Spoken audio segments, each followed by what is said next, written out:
হাওর অঞ্চলের মানুষ যারা ঢাকায় আসতে চায় এই চামড়া বন্দর হয়ে আসতে হয়। চামড়াঘাট নামেও পরিচিত। এলাকাটি কিশোরগঞ্জ জেলার আওতাধীন।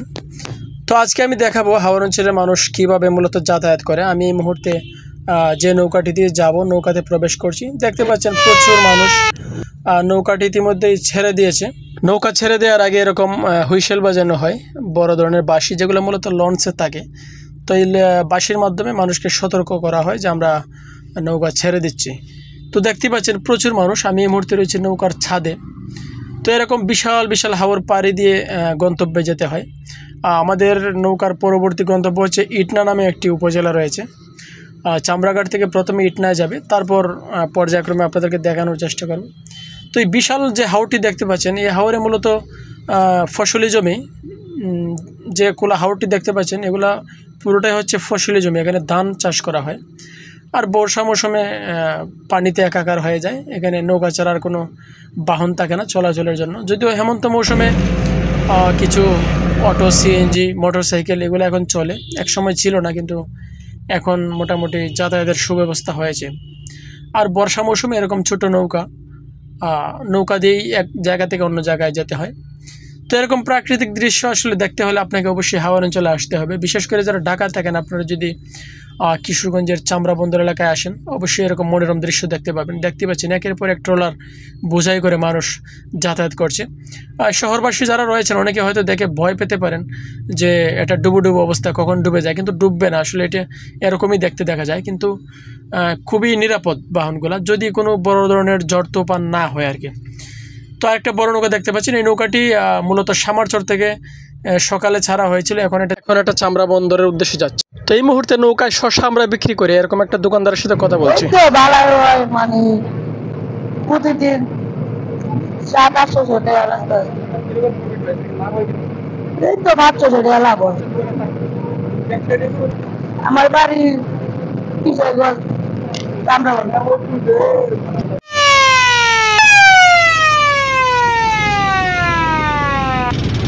তো বলছিলাম আমাদের পরবর্তী গন্তব্য হচ্ছে ইটনা উপজেলা। তো ইটনায় অলরেডি চলে এসেছে। দেখতে পাচ্ছেন ট্রলার বেরানোর আগেই একটি হুইসেল দেওয়া হয়, যাতে মানুষ বুঝতে পারে যে ওনাদের কাঙ্ক্ষিত ট্রলারটি ইতিমধ্যেই নৌকায় প্রবেশ করেছে।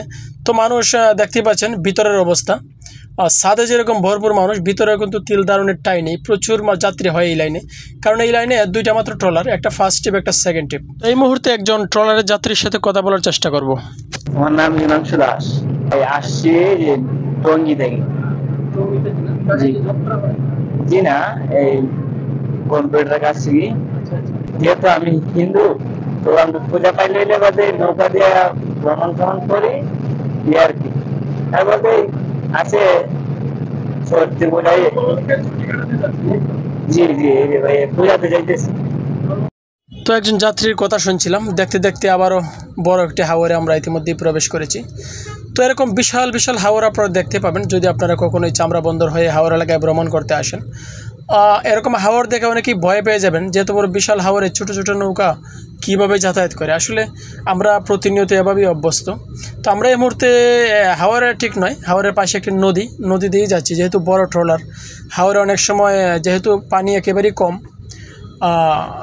আরও বেশি পানি হয়, কিন্তু এখন অনেকটাই পানি কমে গিয়েছে।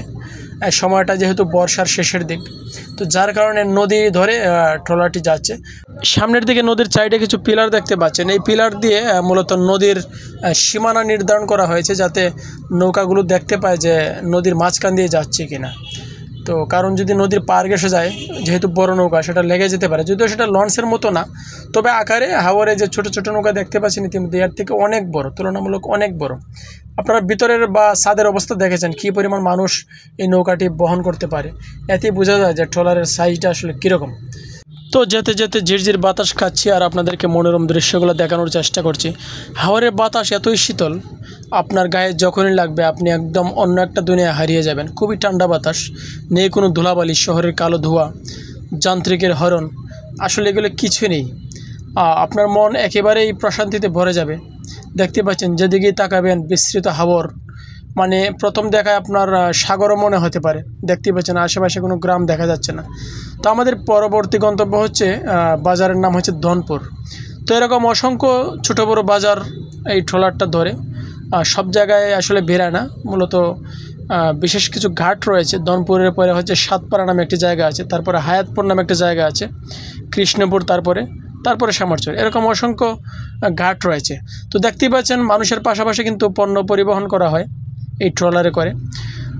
আমাদের এলাকায় যে ছোট ছোট বাজারগুলো রয়েছে মূলত এই নৌকা দিয়েই মালগুলো নেয়। দেখতে পাচ্ছেন ডিম সহ অসংখ্য পণ্য রয়েছে। তারা প্রতিদিনই এই ট্রলারে করে মালামাল নিয়ে আসে। মালগুলো মূলত ভৈরব থেকে আনা হয়েছে। আমাদের এলাকায় যতগুলো ছোটোখাটো বাজার রয়েছে সবাই কিন্তু ভৈরব থেকেই কেনাকাটা করে। ভৈরব থেকে কেনার ফলে অনেকটাই সাশ্রয়ী মূল্যে মালগুলো পাওয়া যায় আর কি।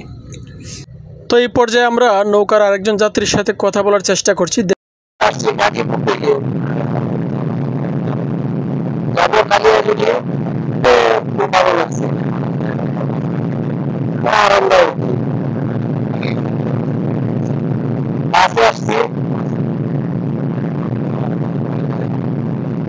তো 4 ঘন্টার মতো লাগবে।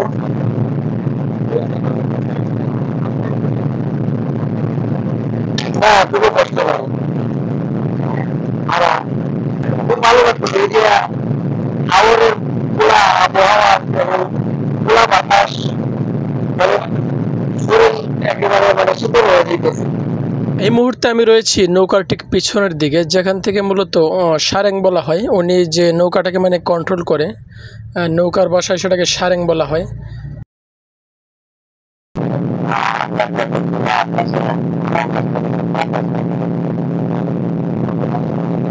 তো প্রচণ্ড বাতাসের কারণে আসলে কথা বোঝা যাচ্ছিল না। আপনারা দেখতেই পাচ্ছেন কী পরিমাণ বাতাস। তারপর আমি ওনাদের সাক্ষাৎকার নেওয়ার চেষ্টা করছিলাম। তো এই পর্যায়ে নৌকার মাঝির সাথে কথা বলার চেষ্টা করছি।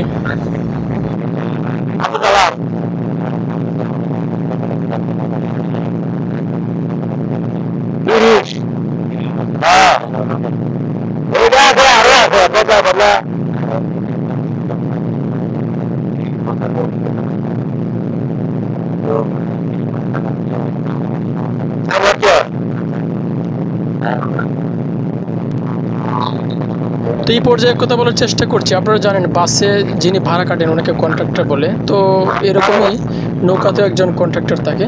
তো যিনি ভাড়া কাটেন ওনার সাথে কথা বলছি।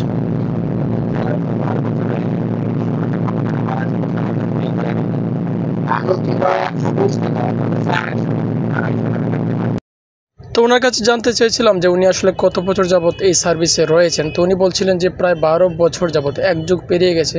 তো আমরা জানতে চাইছিলাম যে আপনার টিকিটগুলো কি দেখানো যাবে? আমরা তো জানি যে বাসে করে যাতায়াত করলে ওনারা একটা টিকিট দেয়। তো আপনাদের নৌকায় কি কোনো রকম টিকিট থাকে কিনা? তো আপনারা টিকিটগুলো দেখতে পেয়েছেন। তো আবারও আমরা হাওরের মাঝামাঝি দেখতে পাচ্ছেন ছোটো একটি নৌকা, মাছ ধরার নৌকা।